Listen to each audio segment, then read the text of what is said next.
Hello, everybody. Welcome to GM Sports Report, your weekly podcast on all things sports, where every play counts. I'm Grant, and I'm here with my co-host Mason as we get ready to cover the latest news, headlines, and upcoming events going on in the sports world. Make sure to like, comment, and subscribe to see all things GM Sports Report. Mason, how are you doing today? I'm doing great, Grant. How are you? I'm doing good. We got a lot to get into, including the NBA Finals, which is starting tonight. So we'll talk about that. But first things first, we're going to start with our hot take of the week. So, Mason, what is your hot take for this week? So my hot take is something that we're gonna get into a little later, and that is the Rams trading for Myles Garrett. And I believe that that trade does not happen if they don't draft Ty Simpson in the first round. It feels like a compensation kind of thing, like a spur of the moment, sort of they kind of need something. But again, we'll get into a little bit more. So that's my hot take. All right. My hot take, the Detroit Tigers have been struggling a lot this season so far. So there's obviously a lot of rumors of if Tariq Skubal is going to end up getting traded and, him being a free agent this offseason, it's very likely if they continue to struggle. So I think that the team that will trade for Tariq Skubal at the deadline is going to be the Milwaukee Brewers. The Brewers had the best month of May out of Mm. any team as far as a record goes. It looks like they're going to easily win the NL Central yet again. Um, and if you have a 1-2 punch of Tariq Skubal and Jacob Mizorowski going into a playoff run, you're just as good as a team as anyone in the league. So I can see the Brewers getting really hungry for him at the deadline, and they have the prospects to get it done. Now, I do think it will be a rental for them. I don't think they'll be able to match the salary in the offseason that other teams are going to be willing to pay, but I can see the Brewers making this win now trade and kind of going all in for a World Series with, like I said, with that 1-2 punch of Skubal and Mizorowski, that would be like just insane to watch. So that's my hot take of the week. Yeah, that'd be very fun for you as a Cubs fan, huh? I mean, I'm already expecting the Cubs to not pass the Brewers anytime soon in the NL Central, so it's okay. All right, now we'll go ahead and do our underdog of the week, Mason. Who is your underdog for this week? So my underdog, I have two. Both are on the Spurs, and again, I know we're gonna get into a little later. But Julian Champagny, 20 points, 6 for 11 from the field, and then 6 for 10 from three. So all of his points pretty much came from behind the arc. Played absolutely amazing, and then Luke Cornett with probably one of the biggest plays of the game, getting that block.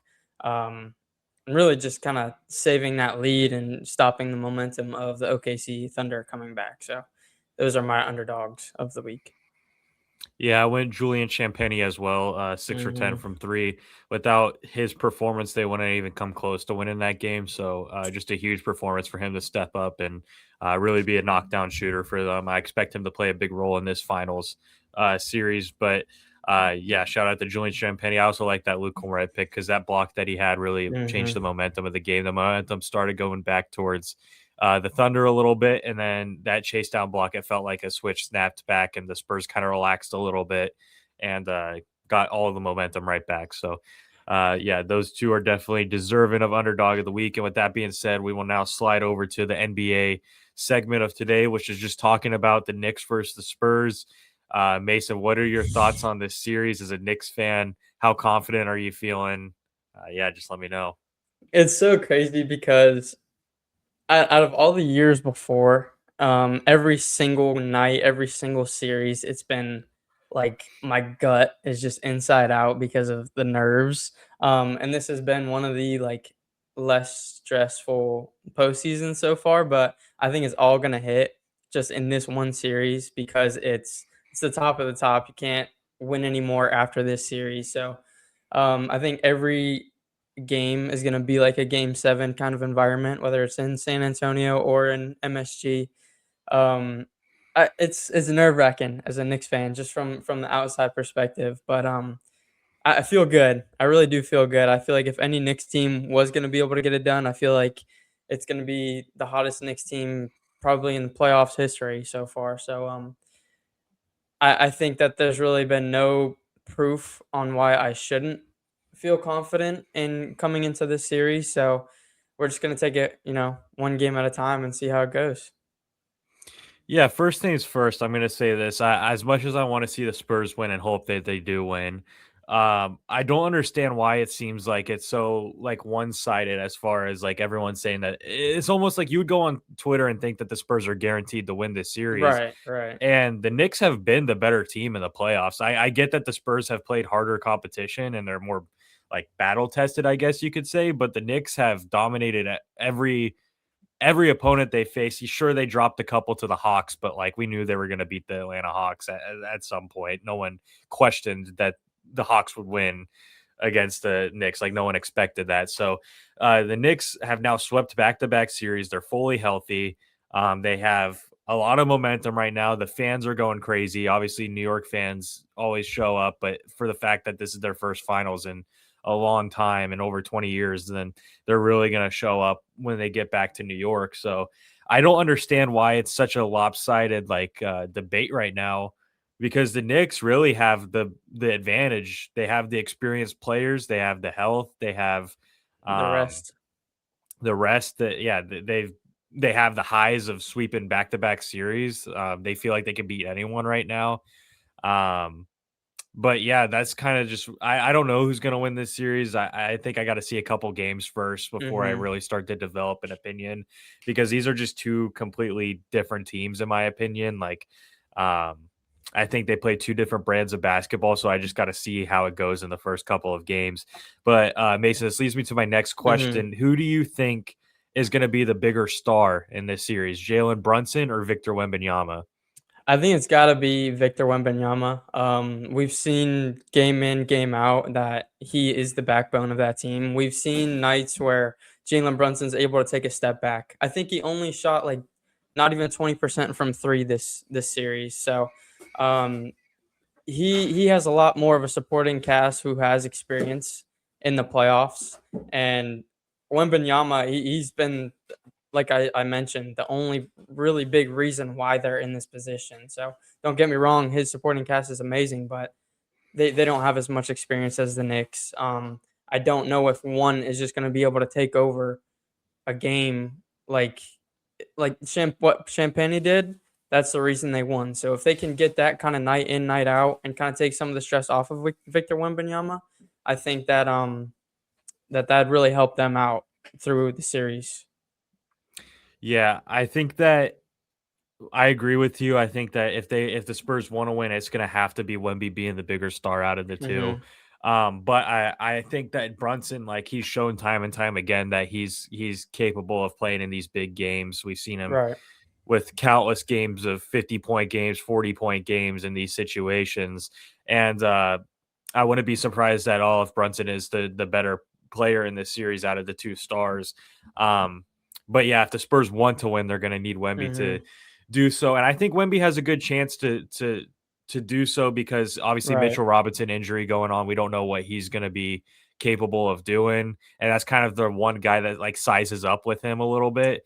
Yeah. Um, as far as Carl Anthony Towns, I know he's improved on the defensive end, but I just don't think he'll be able to handle because he doesn't play strong. So I don't think he'll be able to knock Wemby off or anything like that. Because Wemby, you need someone to guard Wemby efficiently. You need someone that's going to body him, that's going to push him around, that's going to be a strong force for him. And I guess like maybe you can throw OG Anunoby on him, but He's been still the there's a primary defender of yeah, him there's still like a from pretty big height previous difference there. games. Yeah. I don't think it's as big as a thing as like Isaiah Hartenstein was for him in the last series. Right. But Right. um yeah, we'll see what happens as far as matchups and stuff. Like I said, we got to see a couple games first before we really see both teams' game plans.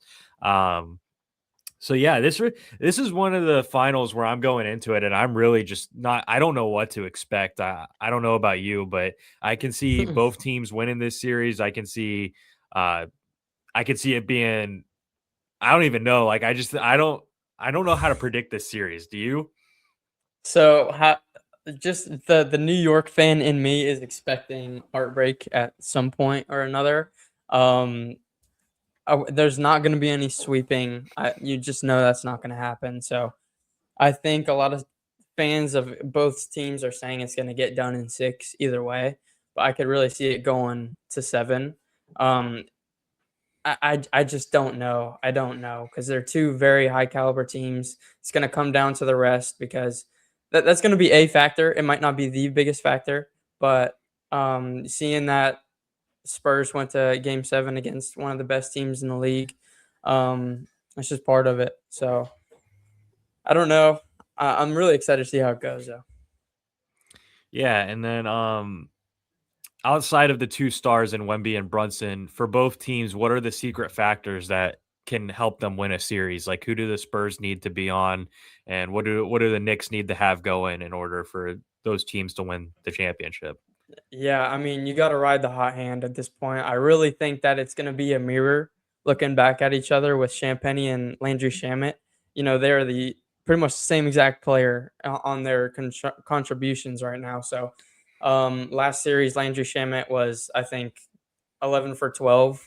One of the most important, impressive like shooting performances from three that I've seen in a series. So, you got to have that going. And then if Champagny could start getting hot from that Game 7 and carry on into this series and just have that open guy, and then not only that, but have the facilitator in De'Aaron Fox if he can be, on his game. And then there's so many factors with the Spurs because I'm just going to list another one as well. If you can limit the turnovers from Stephon Castle, that's another 10 turnovers just guaranteed off of shot creation to where you can get points from that. So there's just so many factors that are going to go into it, and it's really just who can make the least amount of mistakes in the time that they have the ball and fouling.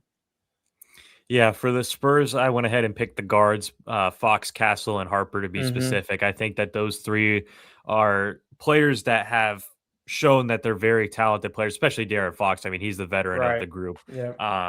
And I know that he's not fully healthy, but we've seen games where De'Aaron Fox can take it over. So I think that he's going to be a huge factor going into this series. And I think Castle and Harper have shown that they can play very good basketball, but like you said, they struggle in the turnover department, so they're going to have to tighten up.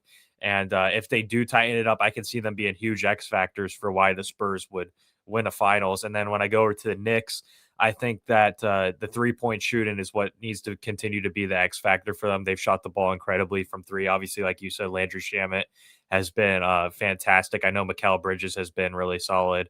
The Mm-hmm. whole team as a whole has really shot well from three. So if they continue to shoot threes at the pace that they are, it kind of reminds me of the Boston Celtics a little bit in their finals Mm-hmm. when they were able to just get off like 63s in a game. If the Knicks continue to do that, I don't know what the Spurs are going to be able to do to combat that because the Spurs, they're a willing team from the 3-point area, but it's not like that's their specialty. They're No, at their that's not best their when they're go-to. driving to the basket and getting Yep. their points in the paint. Yep. So we'll see what happens with that. But those are my two X factors. You see every game, one Spur at least twice in the game is trying to go for some sort of body, and it's always Hmm. Castle or Hmm. Harper or Wemby. It's somebody. So Yeah. they are trying to get physical. They're really trying to put that exclamation point um, in the game. Yeah. 100%. Well, it's gonna be an interesting series. So we'll have a lot to talk about on Pray for next me, y'all. episode when we finally, Pray for me. yeah, when we finally get to see a few of these games get played. Now we'll go ahead and slide over to the MLB. We'll start with our player and team of the week, and then we're gonna do a player and team of the month since we're going into June. Now we'll talk about some of the top performers in the month of May. We'll start with the players of the week, though. Mason, who is your player of the week? I'm gonna go with Jock Peterson. This past week, in the past 8 games, he's had a 435 average, 4 home runs, 1450 OPS, 9 ribbies, and he's just been on fire. It's really cool to kind of see him get back into the groove. Yeah, Jock Peterson, he's a guy now where I feel like at least once a season he'll go on like a week stretch where he just like shows the old version of himself. It's always Hmm. really fun to see when he's on. He's one of the best power hitters in baseball. But for my player of the week, I am going with Ronald Acuna Jr., who in his last 5 games has batted 375 with 5 home runs in 5 games, 9 RBIs, and 6 runs. He's looked like the Ronald Acuna that we've known for his whole career, finally fully healthy, and he's looked very good so far this season and has had a very good week. So I'm going with Ronald Acuna. All right, now who do you got for team of the week?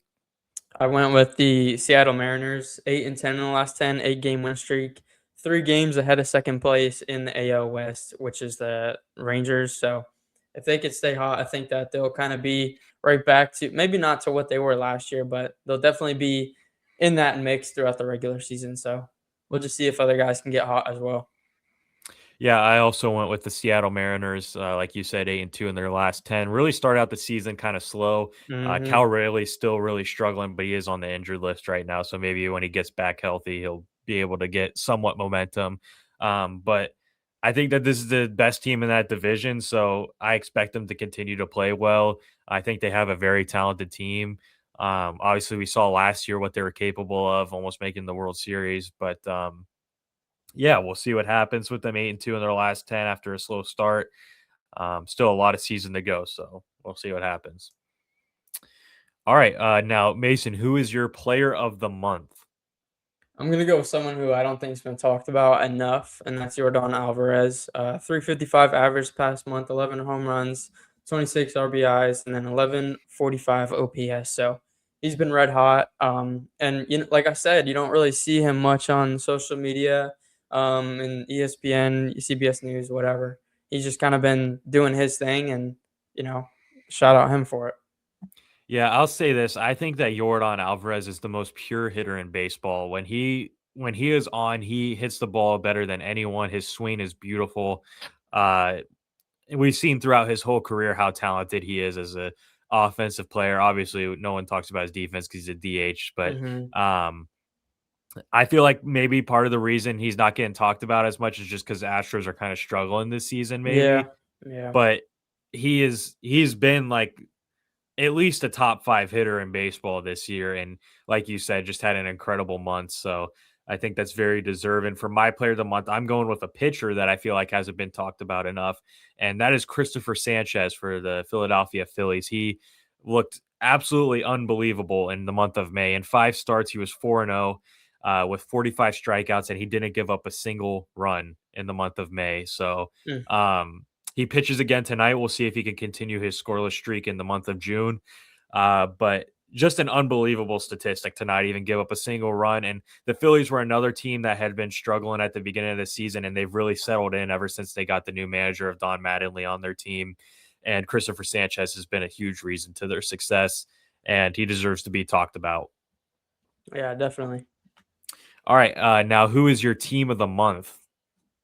I just went with the hottest team in baseball, and that's the Atlanta Braves, 41-20. Just absolutely insane. So I think people expected good things from them if they were able to stay healthy, but I think this is a little bit over what people were expecting. Yeah, I'm gonna go. I have two teams. I kind of just picked the two teams with the best record in the month of May. Hmm. And that's the Brewers had the best record. They were 19-7. It was only a matter of time before they started playing good baseball again. They Yeah. always do. I'm not gonna talk about them too much. And then I'm gonna go with the team with the second best record in the month of May at 18-8, the Tampa Bay Rays. Now in the last 10 games, they've struggled a lot, but despite that, they're still first place in their division. Now it is only like a game or a half a game. I can't remember exactly, but just I mean, I don't think anyone was really expecting the Rays to be at the top of their division at this point in the season.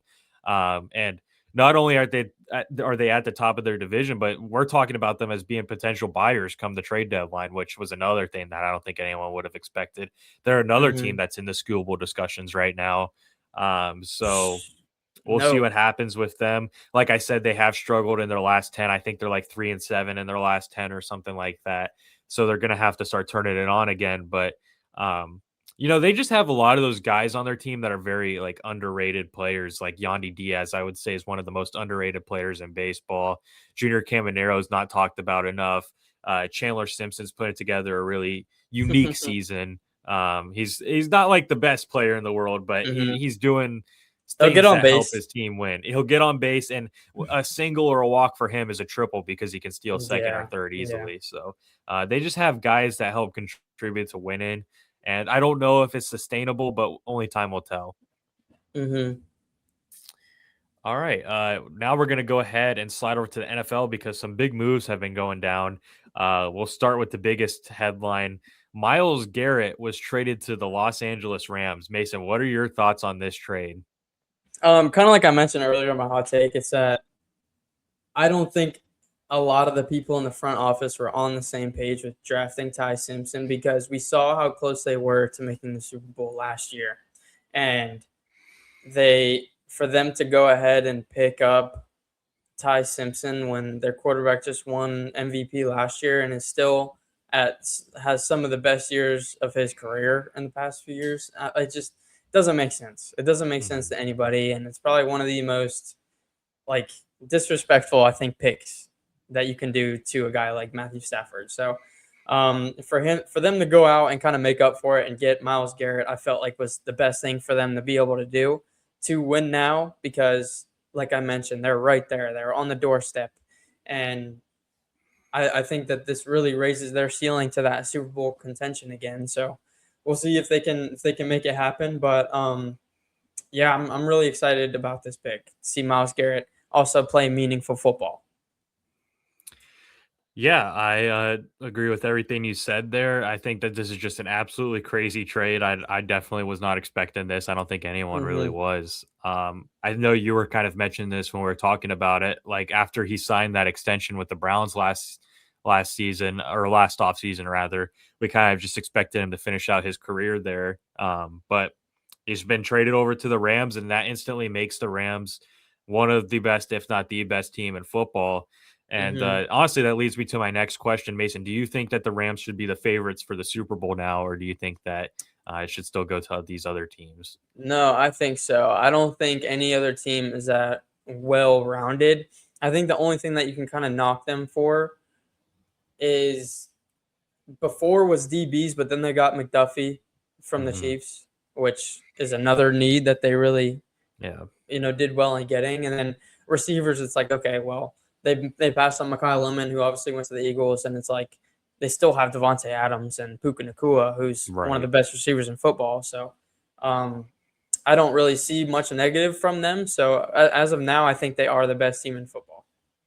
Yeah, I'm going to agree with you there. I mean, Miles Garrett, he's debatably the best player in the NFL. So it's Yeah, like yeah. to get him and And Matthew Stafford just won yeah, MVP. exactly, and then you have guys like Puka Nakua and Devontae Yeah. Adams and Kyron Williams, who's a very underrated running back, and then you Hmm. got guys like Derwin James on defense still that you just extended, and like you said, traded for Trent McDuffie. Like this is or sorry, not Derwin James. I was about to say, Yeah, no, who is it? who's their safety? I can't. The name I slips can't my mind, remember. but Yeah, I don't know. very talented team, and it's very well rounded now. Like you said, a very balanced team that has a lot of strengths, not a lot of Hmm. weaknesses. So we'll see. We'll see what happens, but I think that going into the season, you just kind of have to give them the nod as being the favorites going into this season. And then this finally leads me to my last question, which is kind of a fun one. I know a lot of people on Twitter are talking about if this means that Aaron Donald will make a return. Mason, do you think it's realistic for Aaron Donald to return I to the mean, Rams? maybe what is he? He's been out what 3 years now, two, Hmm. 3 years now. So I think if anyone could do it, that's retired. It's him. I mean, the work ethic that man has and his day to day workouts is unreal. So I think that would be amazing. I think it'd kind of be like what we're gonna get into a little later with the Odell signing, but I don't know. I don't. He wouldn't be as good as he was, but it'd definitely be great for fans to see and potentially get another ring, which no other person on the Rams organization deserves it more than him. Yeah, I think it'd be a super fun story if it happens. He's still only 35 years old, so he can still produce a little bit. Hmm. But like you said, I don't think he'd be like the Aaron Donald that we once knew, No. who was the best defensive player in football for all those years.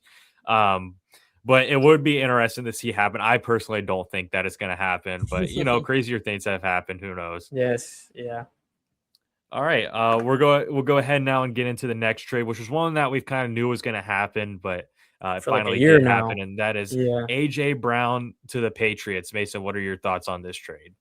I mean, it's kind of like finally, they're just gonna keep talking about it. And AJ Brown was like said in a presser that he was meaning to be kind of toxic in that Eagles locker room, which I feel like comes easy just kind of with some of the egos in that locker room. But now AJ Brown being on the Patriots, I don't know if that does anything as far as their ceiling. I don't know what their ceiling is right now. I think kind of maybe divisional. I'm not going to give them Super Bowl like they did last year, just off of we've been over their schedule and their road to the Super Bowl. So um, again, I don't know how much higher this raises their ceiling, but definitely good to have a consistent receiver who's a little younger in replace of Stephon Diggs. Yeah, I think that this was a good trade for the Patriots. Now they did give up a first round pick, but Yeah. you do got to give it up at the end of the day if you want to get a player like AJ Brown.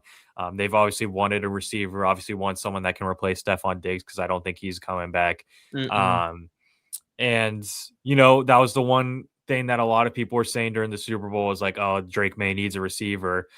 So now there's no excuses. There shouldn't be any excuses for the Patriots if they struggle now because they got their guy as far as a wide receiver one. And as far as the Eagles side of things, I just feel like it was, you could tell by week 3 that AJ Brown didn't want to be on the Eagles anymore. Mhm. Um, he had a very successful stint there, but it's come to an end. And like you said, it's kind of just like finally we were kind of expecting this to happen. So don't have too much to Yep. say about it. Yeah. Did you see on Instagram that he put like AI pictures of him as a kid I on did like not. Patriots No, jerseys? It that's like was just crazy. not the right jersey, but it's funny. That is wild. Um, all right, and then finally, the Giants made a trio of sign-ins on some wide receivers with Braxton Berrios, Juju, and most notably, probably the return of Odell Beckham Jr. Um, Mason, what are your thoughts on this? I love it. I love every signing because right now it's kind of like the you can mess around, play around, see who works where with who. It's not like they're all gonna make the first, you know, regular season roster, if even practice squad. So I think Braxton Berrios is gonna make it just because of Gunnar Olszewski. He was our return man, and I think that him tearing his Achilles is really why we got Braxton Berrios for a return man. He did that majorly in Miami, and then Texas. He did it a little bit. So that's really the biggest reason for his signing. Juju, I think, is kind of like a kind of sign, see what happens. Not too much downside from it, just because of all the other players that we have in that wide receiver room. And then Odell, I think it's really just for the vibes and have him back and just see him back in that Giants blue. Hopefully he retires with us if he ends his season here, just with one more year left. But I'm not expecting anything over like 400 yards or anything like that. A couple touchdowns would be cool just for the culture, but it's really cool to just see him back. And Jalen Hyatt needs to take off that 13 because it's just dead space at that point. Yeah, I think that these are fun sign-ins. Like you said, it's not like they're all going to play a significant role Right. for the actual team. But I think that kind of the reason why this is newsworthy is because some fans are speculating that maybe Malik Neighbors isn't 100%. Hmm. I know there's that video surfacing of him around in that charity softball game or whatever it was where he was running, and it just did not look. It didn't look like if I was a Giants fan, I'd be a little bit concerned. I think, but Definitely. Yeah. Mason, are you super concerned about Malik Neighbors, or are you all right with it? So I'm not super concerned. I'm thinking maybe like he'll be back week 2 or week 3. I don't really see any world where he comes back week 1. The only player I know who will come back for week 1 off of a big injury from last year will be Cam Scatterboo. And even him doing backflips on that ankle, it's like, dude, like calm down, bro. I guess charity softball brings out the crazy in Yeah, I everyone. guess so. So just gotta chill out, Well, we saw Ramondre Stevenson also almost get taken man. out and having to get Take put him on the out. IL. So maybe these football players just need to stay away from the softball games for right now. Yeah, yeah, I agree. Uh, yeah, I wouldn't freak out too much about the neighbor situation. I get that it looked pretty bad in that video, but Mhm. like that's a very cherry picked video in my opinion. Like Definitely, yeah. obviously he's not going to be running full speed in a charity softball game. Um, like you said, once we get closer to the season, if he still looks like he's struggling, then maybe we can have that conversation. But just because they Mhm. signed 3 receivers, I don't think that means that Malik Neighbors is cooked for this season or anything like that. Um, but yeah. All right. that's pretty much going to wrap up this episode. So thank you guys for tuning into this week's episode of GM Sports Report, where every play counts. Please make sure to like, comment, and subscribe to be able to see our weekly episodes on all things sports. For additional content, check the description links to our Instagram and TikTok account. This is Grant and Mason. Sign off for now. Have a great week, everybody. Thank you, guys.